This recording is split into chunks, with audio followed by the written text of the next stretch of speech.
तारीख थी 11 मई 2026। अमेरिका और इजराइल द्वारा ईरान के खिलाफ युद्ध छेड़े जाने के बाद से देश के कच्चे तेल के आयात बिल में अरबों डॉलर की बढ़ोतरी हुई थी। प्रधानमंत्री नरेंद्र मोदी ने भारत में लोगों से वर्क फ्रॉम होम को फिर से अपनाने, सोने की खरीद कम करने और विदेश यात्राओं को सीमित करने की अपील की। प्रधानमंत्री की इस अपील के बाद देश के बहुत से लोगों और खासकर नेताओं में ईंधन बचाने की होड़ मच गई। नेताओं ने अपने काफिले में गाड़ियों की संख्या कम कर दी। कई नेता साइकिल की सवारी करते नजर आए। इस अपील के ठीक 3 दिन बाद एक और तारीख यानी 15 मई 2026 प्रधानमंत्री मोदी 15 मई से संयुक्त अरब अमीरात, नीदरलैंड, स्वीडन, नॉर्वे और इटली समेत 5 देशों की 6 दिवसीय यात्रा पर निकल जाते हैं।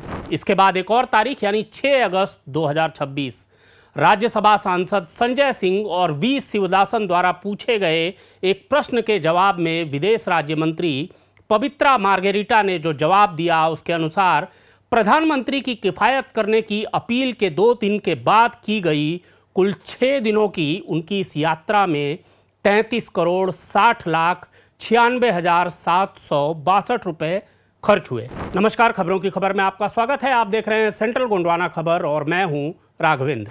28 फरवरी 2026 को अमेरिका और इजराइल ने ईरान पर हमला किया, जिसके बाद पूरी दुनिया में तेल की कीमतों में आग लग गई। प्रधानमंत्री फरवरी 2026 में 7 और 8 तारीख तक मलेशिया यात्रा पर थे और अमेरिका इजराइल द्वारा ईरान पर हमले के 2 दिन पहले ही यानी 26 फरवरी 2026 को वे 2 दिवसीय इजराइल प्रवास से देश वापस लौटे थे। मार्च और अप्रैल के 2 महीनों में प्रधानमंत्री मोदी का कोई विदेशी दौरा नहीं होता।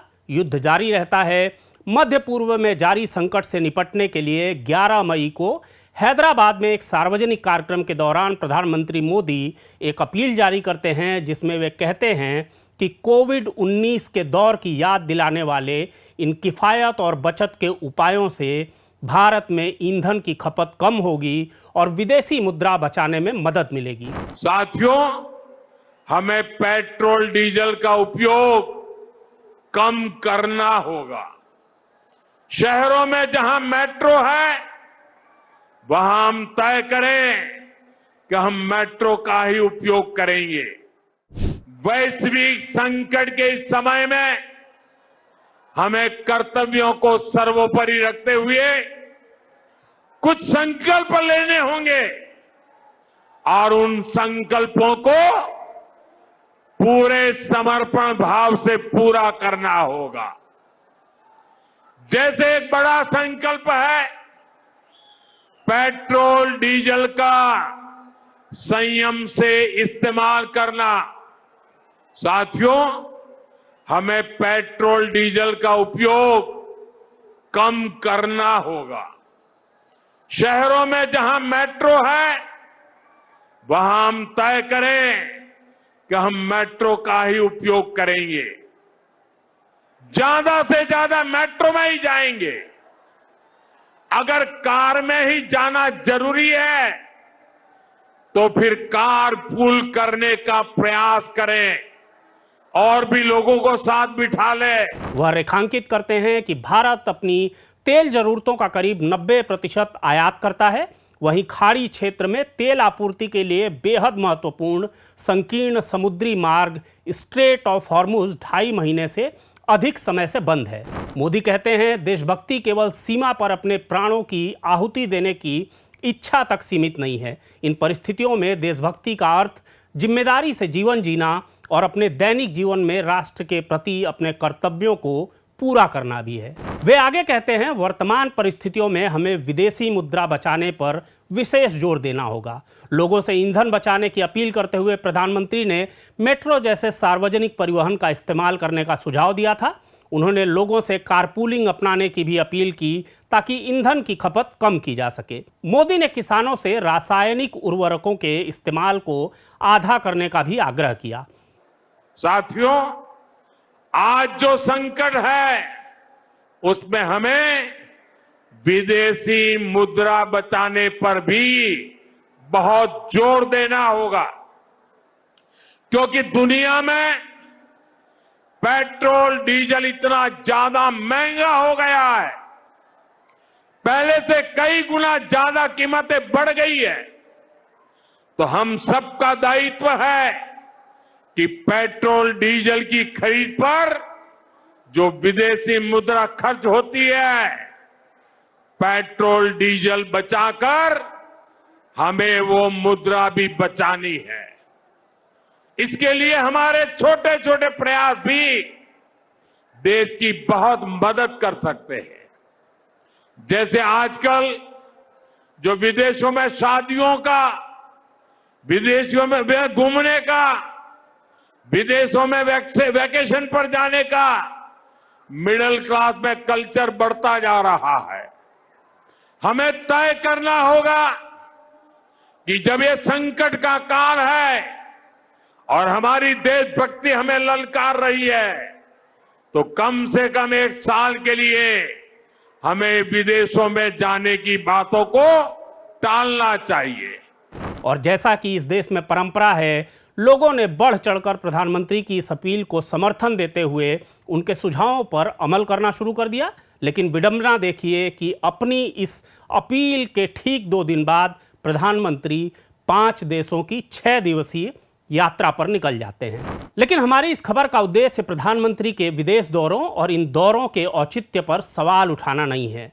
सवाल यह है कि आम लोगों से तमाम तरह के त्याग की उम्मीद करने वाले नेता क्या खुद भी कोई उदाहरण प्रस्तुत कर पाते हैं?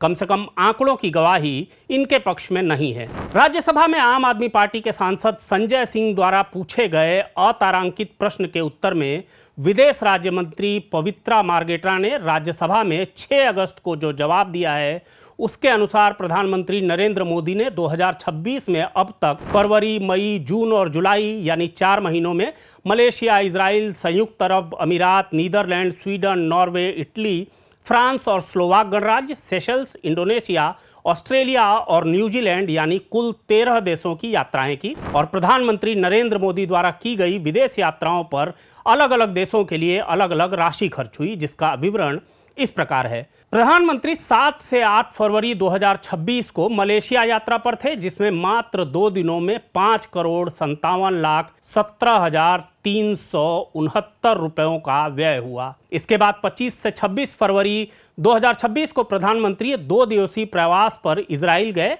जहां 2 दिनों में 11,92,25,938 रुपए खर्च हुए। प्रधानमंत्री की इसी यात्रा के 2 दिन बाद अमेरिका, इजराइल ने ईरान पर हमला किया। 11 मई को देश के नागरिकों को किफायत की घुट्टी पिलाने के बाद 15 से 20 मई 2026 के बीच प्रधानमंत्री मोदी ने संयुक्त अरब अमीरात, नीदरलैंड, स्वीडन, नॉर्वे और इटली समेत 5 देशों की यात्रा की। इन देशों की यात्रा में संयुक्त अरब अमीरात यात्रा पर 1,97,67,864, नीदरलैंड में 3,59,99,358, स्वीडन में 6,32,90,593, नॉर्वे में 17,46,50,390 और इटली में 4,23,88,557 रुपए का व्यय हुआ। यानी कुल 6 दिनों की यात्रा में कुल 33,60,96,762 रुपए खर्च हुए। 13 से 18 जून 2026 तक प्रधानमंत्री मोदी ने फ्रांस और स्लोवाक गणराज्य की यात्रा की, जिसमें स्लोवाक गणराज्य की यात्रा पर 4,77,43,080 रुपए खर्च हुए, जबकि फ्रांस से संबंधित बिलों का संकलन अभी नहीं हो पाया है, यानी फ्रांस यात्रा का खर्च जोड़ना अभी बाकी है। इसके बाद 27 से 29 जून 2026 तक प्रधानमंत्री की 3 दिवसीय सेशल्स यात्रा पर 8,22,03,329 रुपए का व्यय हुआ। 6 से 11 जुलाई 2026 के बीच प्रधानमंत्री ने इंडोनेशिया, ऑस्ट्रेलिया और न्यूजीलैंड की 6 दिवसीय यात्रा की। इन देशों की यात्रा पर क्रमशः इंडोनेशिया में 3,87,13,468, ऑस्ट्रेलिया में 1,18,30,810 और न्यूजीलैंड में 5,43,63,041 रुपए खर्च हुए। इस प्रकार कुल 25 दिनों के विदेश प्रवास में कुल 74,58,93,797 रुपए खर्च हुए, जिसमें फ्रांस यात्रा का खर्च शामिल नहीं है। इस प्रकार अगर प्रधानमंत्री के खर्चों का औसत निकाला जाए तो प्रधानमंत्री की एक दिन की यात्रा का खर्च 3 से 4 करोड़ रुपए के बीच होता है। राज्यसभा में विदेश मंत्रालय के राज्य मंत्री ने यह भी कहा है कि प्रधानमंत्री की उच्च स्तरीय विदेश यात्राएं विदेशी देशों के साथ घनिष्ठ संबंधों को बढ़ावा देने तथा द्विपक्षीय, क्षेत्रीय और वैश्विक स्तर पर भारत की सहभागिता को आगे बढ़ाने का एक प्रभावी माध्यम है। इन यात्राओं के दौरान किए गए समझौते और सहमतियां प्रौद्योगिकी, नवाचार, व्यापार एवं निवेश, रक्षा और ऊर्जा सहयोग तथा लचीली आपूर्ति श्रृंखलाओं सहित विभिन्न क्षेत्रों में साझेदारियों को मजबूत करने में सहायक होती हैं। राज्यसभा में दी गई जानकारी के अनुसार केंद्र सरकार ने वर्ष 2021 से जुलाई 2026 के बीच प्रधानमंत्री नरेंद्र मोदी की 44 विदेश यात्राओं, जिनमें 77 देशों का दौरा किया गया था, उन पर लगभग 558 करोड़ रुपए खर्च किए थे। आज की तारीख में अमेरिका और ईरान का युद्ध रुक रुक कर अभी भी चल रहा है। वैश्विक स्तर पर ईंधन की कीमतें घट बढ़ रही हैं। फरवरी से देश में कई बार पेट्रोल, डीजल और गैस की कीमतें बढ़ चुकी हैं। प्रधानमंत्री की विदेश यात्राएं जारी हैं। नेताओं ने साइकिल चलाते हुए रील भी खूब बना ली है। साइकिलें अब कहीं कोने में धूल खाती पड़ी हैं। नेताओं के काफिलों का पुराना जलवा फिर से लौट चुका है। जनता को भी महंगे डीजल, पेट्रोल और गैस की आदत पड़ चुकी है और देश में बाकी सब चंगासी। आप इस खबर को लाइक और शेयर करने के साथ ही चैनल को सब्सक्राइब भी कर सकते हैं। इस खबर पर आप अपनी प्रतिक्रियाएं कमेंट बॉक्स में दर्ज कर सकते हैं। नमस्कार।